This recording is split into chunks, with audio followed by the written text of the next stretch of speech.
Welcome students. अब next हम इस चैप्टर में स्टार्ट करेंगे स्ट्रॉन्ग एंड वीक एसिड्स। देखिए, स्ट्रॉन्ग और वीक एसिड्स जो होते हैं वो बेस्ड होते हैं वाटर में उनकी जो हाइड्रोजन आयंस रिलीज़ करने की कैपेसिटी होती है उस पर। जैसे जो स्ट्रॉन्ग एसिड्स होते हैं जब वो वाटर में डिज़ोल्व किए जाते हैं तो वो कम्प्लीटली हाइड्रोजन आयंस को रिलीज़ कर देते हैं, तो इसीलिए वो स्ट्रॉन्ग एसिड्स बोले जाते हैं। उनमें आते हैं sulphuric acid, hydrochloric acid.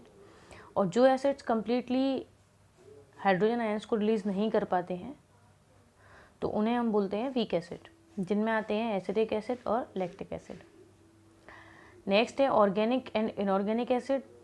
Organic acid होते हैं जो कि हमें किसी प्लांट या एनिमल सोर्स से मिलते हैं, मतलब जो कि हमें नेचुरली मिलते हैं किसी प्लांट से या फिर किसी एनिमल से, जैसे citric acid, formic acid, acetic acid. ये सारे एसिड ऑर्गेनिक हैं और मोस्टली जितने भी ऑर्गेनिक एसिड होते हैं वो वीक होते हैं, क्योंकि वो हमें मतलब किसी न किसी प्लांट या एनिमल से मिलते हैं और मतलब मोस्टली हम उन्हें खा सकते हैं।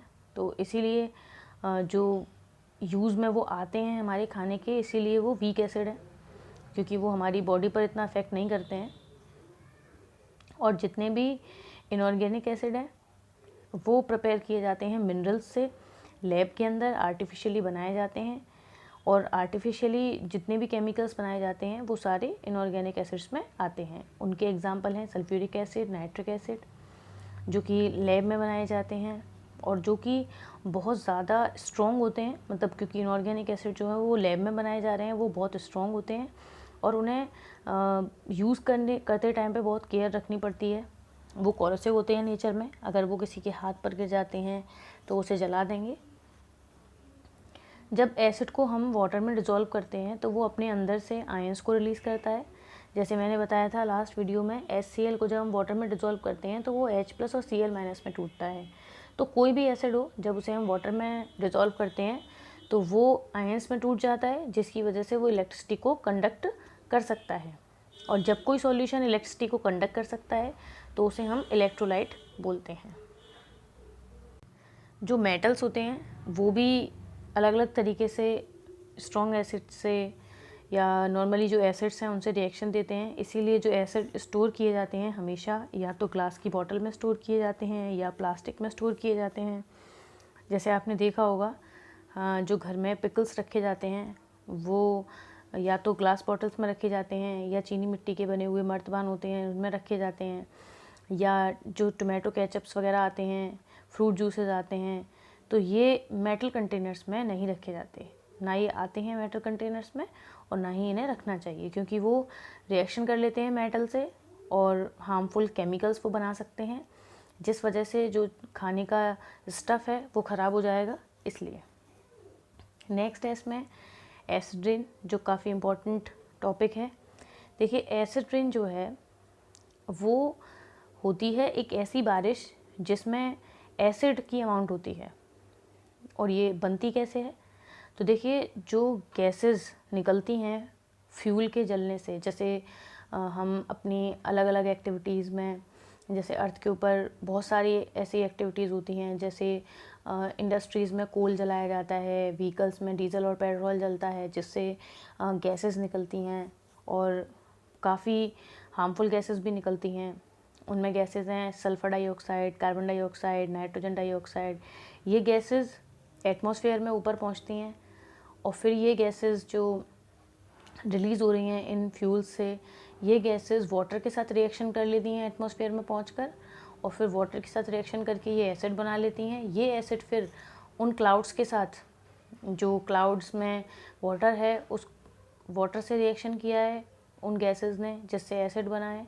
फिर ये क्लाउड्स जहाँ पे बरसते हैं वहीं पे ही ये जो एसिड है वो रेन के साथ साथ नीचे आता है, और इसी को ही फिर क्या बोला जाता है? एसिड रेन, जो कि बहुत हार्मफुल है।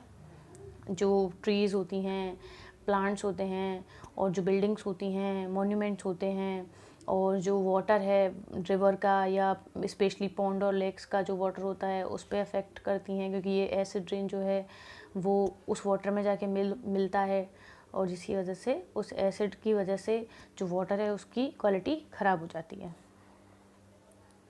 नेक्स्ट है इसमें बेसिस। बेसिस हम उन केमिकल्स को बोलते हैं जो कि वाटर में डिज़ोल्व करने पर OH माइनस आयन रिलीज़ करते हैं। जैसे एसिड डिज़ोल्व करने पर रिलीज़ करते हैं H+ आयन, वैसे ही बेसिस जब वाटर में डिज़ोल्व किए जाते हैं तब वो OH माइनस आयन रिलीज़ करते हैं। और ये जो बेसिस हैं उनमें कुछ ऐसे भी बेसिस होते हैं जो वाटर सॉल्युबल होते हैं, उन्हें एल्कलीज बोला जाता है, जिनमें आते हैं सोडियम हाइड्रोक्साइड, पोटेशियम हाइड्रोक्साइड। तो कुछ ही ऐसे बेसिस हैं जो वाटर में डिज़ोल्व हो सकते हैं, तो उनको एल्कलीज बोला जाता है। एल्कलीज भी कोरोसिव होती हैं नेचर में, मतलब अगर कुछ एल्कलीज भी ऐसी हैं जो कि चीज़ों को जला सकती हैं। जैसे एल्कलीज में आता है एक लाइम, जब हम वाटर में डिज़ोल्व करके उसका यूज़ करते हैं वाइट वॉश करने के लिए, तो अगर हम उन्हें नॉर्मली अपने हाथों से उसको अगर यूज़ करेंगे तो वो हमारी हाथों की स्किन को जला देगी, तो इसीलिए ग्लव्स वगैरह पहन के यूज़ किया जाता है उसका। और जो वास्प का स्टिंग होता है उसमें भी एल्कली होती है, और वास्प के काटने से वो हमारी बॉडी में एल्कली इंजेक्ट कर देता है, जिसकी वजह से हमें बहुत पेन होता है। फिर यहाँ पे कुछ एग्जांपल्स हैं बेसिस के, एल्कलीज के। ये कुछ बेस हैं और कुछ एल्कलीज हैं। आप अब इस वीडियो को अच्छे से समझिए, इसे बेसिस को समझिए, और मैंने जो एसिड्स के बारे में बताया, एसिड रेन के बारे में बताया, उसे अच्छे से समझिए। इससे आगे मैं नेक्स्ट वीडियो में पढ़ाऊँगी। Thank you.